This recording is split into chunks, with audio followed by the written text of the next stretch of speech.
কিয়ামতের আগে আগে আরো কিছু মানুষকে আল্লাহ পাক কিন্তু শূকর এবং বানরে পরিণত করবেন। এই হাদিসটা কি জানেন?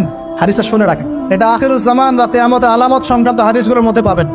আল্লাহ রাসূল সাল্লাল্লাহু আলাইহি ওয়াসাল্লাম বলেছেন, কিয়ামতের আগে আগে আমার উম্মতের মধ্যে, ভালো করে শোনেন, কিয়ামতের আগে আগে আমার উম্মতের মধ্যে একদল মানুষ বের হবে যারা মদ পানকে হালাল মনে করবে। কাকে?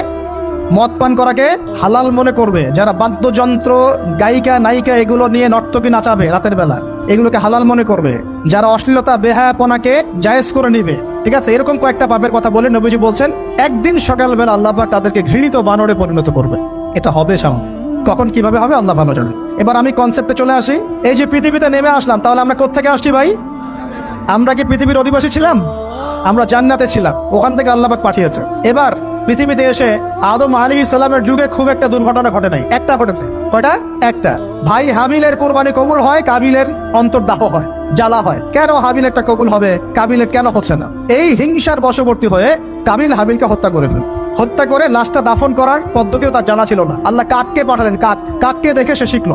প্রথম দুর্ঘটনা হচ্ছে হাবিল কাবিলের দুর্ঘটনা। বলে রাখি, আজকেও নিজের ভাইয়ের বেশে বহু কাবিল মুসলিম সমাজের মধ্যে ঘুরে বেড়ায়। নিজের ভাইয়ের লেবাসে, পোশাকে, সুরতেই বহু কাবিল এখনো কিন্তু মুসলিম সমাজে ঘুরে বেড়ায়। তো আমরা কাবিলদেরকে কাবিলের পরিণতি সম্পর্কে সচেতন করতে চাই। হাবিল বলেছিল, তুমি যদি আমাকে মারতে আসো, আমি তোমাকে মারার জন্য হাত বাড়াবো না। হাবিল জান্নাতে যাবে আর কাবিল জাহান্নামে যাবে। কেন কাবিল জাহান্নামে যাবে? নবীজি বলেছেন, পৃথিবীর প্রথম হত্যাকাণ্ড সংগঠিত করেছে কাবিল।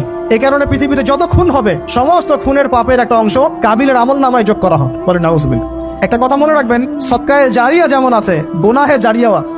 একটা মদের দোকান দিয়েছেন, যত মানুষ মদ খাচ্ছে, সমস্ত গোনার একটা অংশ আপনার কাঁধে আসছে। সিনেমা হল করেছেন, মানুষ সারাদিন নেকটা ছবি দেখে, নগ্ন ছবি দেখে, যত মানুষ এখানে পাপ করবে, সমস্ত পাপের একটা অংশ আপনার কাঁধে যাবে। আবার একটা মাদ্রাসা করেছেন, যত মানুষ এখানে দ্বীনি ইলম শিখবে, এই নেকির একটা অংশ আপনি পাবেন ইনশাআল্লাহ। মরে গেলেও কবরে পাবেন ইনশাআল্লাহ। আল্লাহ পাক আমাদের সবাইকে সদকায়ে জারিয়া করার তৌফিক দেন।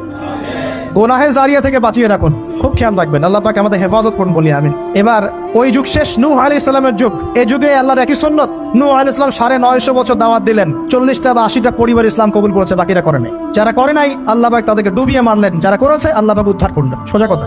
আজকে সারা পৃথিবীতে যত মানুষ আমরা বেঁচে আছি না, আমরা কোনো না কোনো ভাবে ওই 80 পরিবারের সদস্য। আমরা ভাই ভাই, আমরা ওই ফ্যামিলি, 80 ফ্যামিলির অন্তর্ভুক্ত। কিরকম করে? নূহ আলাইহিস সালামের 4 সন্তান ছিল। কয় সন্তান?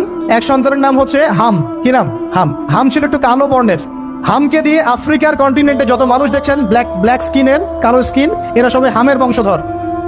মজা না বিষয়টা? মানুষের অস্তিত্ব পৃথিবীতে, ইতিহাস, এগুলো খুব ইন্টারেস্টিং টপিক। ইতিহাস পড়তে থাকলে আপনি ডুবে যাবেন। কত কিছু বিশ্বে হয়েছে আর কত কিছু হবে সামনে।